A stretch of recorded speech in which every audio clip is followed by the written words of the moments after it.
Hello students, welcome to our YouTube channel the study point. आज हम RSCAT के 5th online assessment के most questions को discuss करेंगे।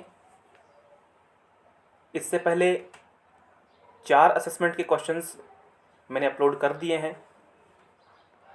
अगर आपने नहीं देखे हैं तो उन्हें चेक कर लें। आज का जो हमारा पहला प्रश्न है वह है, भामाशाह सक्षम बैंक खाता की पहल राजस्थान सरकार द्वारा कब की गई?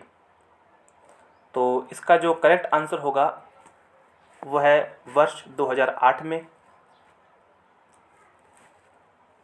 ऑप्शन डी, वर्ष 2008। अगला जो प्रश्न है वह है, एक डायग्राम इसमें दे रखा है और ऑनलाइन ट्रांजैक्शन के बारे में कुछ पूछा गया है। नीचे दर्शाए गए चित्र में किस प्रकार का ट्रांजैक्शन किया जाता है? तो इसमें आप देख पा रहे हैं कि डेबिट कार्ड के ऊपर हम ब्लैक डॉट दिखाई गई है।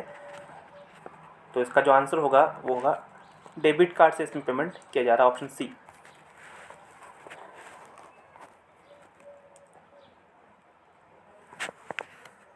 अगला जो प्रश्न है ये भी एक ऑनलाइन ट्रांजैक्शन का है, लेकिन अब की बार जो ट्रांजैक्शन किया जा रहा है वो नेट बैंकिंग से किया जा रहा है।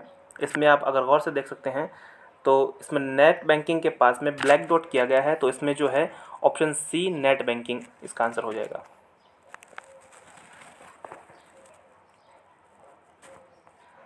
अगला जो प्रश्न है इसमें कुछ ऑनलाइन ट्रांजैक्शन के पेमेंट प्लेटफॉर्म दिखाए गए हैं और ये किसके एग्जाम्पल हैं? तो ये मोबाइल वॉलेट के एग्जाम्पल्स हैं सभी। तो ऑप्शन बी, मोबाइल वॉलेट।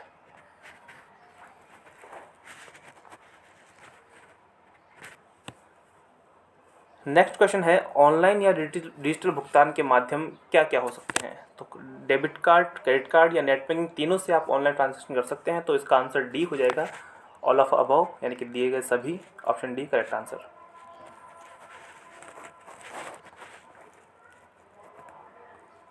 फिर से एक डायग्राम बताया गया है इसमें और पूछ रहा है कि ये जो डायग्राम है वो किसको दर्शाता है, ये चित्र किसको दर्शाता है?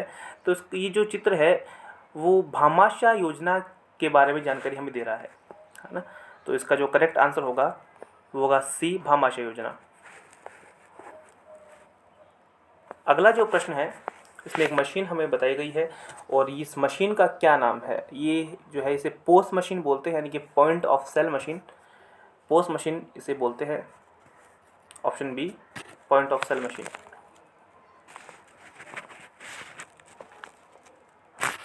अगला सवाल जो है काफ़ी इम्पोर्टेंट सवाल है, प्रधानमंत्री जनधन योजना भारत सरकार द्वारा कब प्रारंभ हुई? तो इसका जो करेक्ट आंसर होगा वो होगा ऑप्शन डी, अगस्त 2014 में इसको शुरू किया गया था। अगला जो प्रश्न है, ऑनलाइन बैंकिंग या नेट बैंकिंग हेतु क्या आवश्यक है? तो ऑनलाइन बैंकिंग या नेट बैंकिंग के लिए आपको user ID, user name and password, इन तीनों की ज़रूरत पड़ेगी।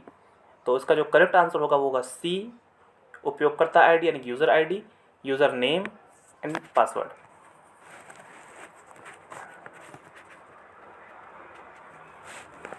फिर से एक डायग्राम दिया गया है और पूछ रहा है कि नीचे दिया गया चित्र किसको इंगित करता है?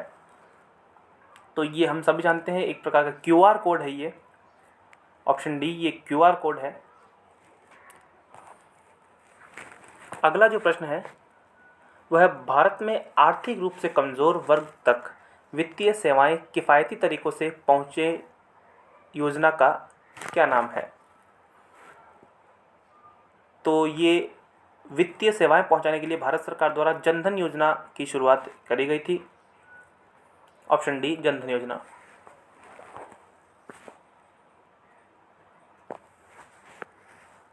अगला प्रश्न है, ऑनलाइन बैंकिंग से ग्राहकों को क्या फ़ायदा हो सकता है? तो समय की कम लागत होती है और कहीं से भी अब कहीं भी बैंकिंग कर सकते हैं ऑनलाइन बैंकिंग से, और घर बैठे आप अपना सारा काम जैसे बिल वगैरह और अदर सेवाओं का आप लाभ उठा सकते हैं। तो इसमें ऑप्शन डी दिए गए सभी इसका करेक्ट आंसर हो जाएगा।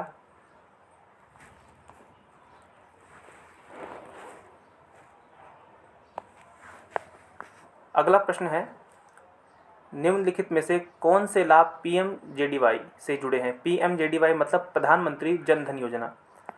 तो इसमें ये सभी लाभ जो हैं वो जुड़े होंगे। 5,000 रुपये तक की ओवरड्राफ्ट की सुविधा, 1,00,000 रुपये तक की दुर्घटना बीमा कवर और 30,000 रुपये तक का जीवन बीमा कवर। तो उपरोक्त सभी ऑप्शन डी।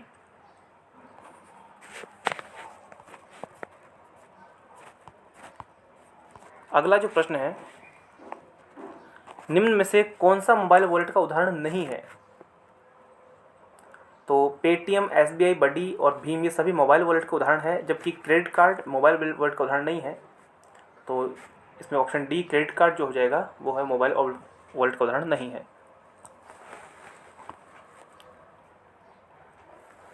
बहुत बहुत धन्यवाद। आज के लिए ये काफ़ी महत्वपूर्ण प्रश्न थे आपके RSCRT के पेपर के हिसाब से। अगर चैनल को आपने लाइक सब्सक्राइब नहीं किया है तो प्लीज़ करें। धन्यवाद।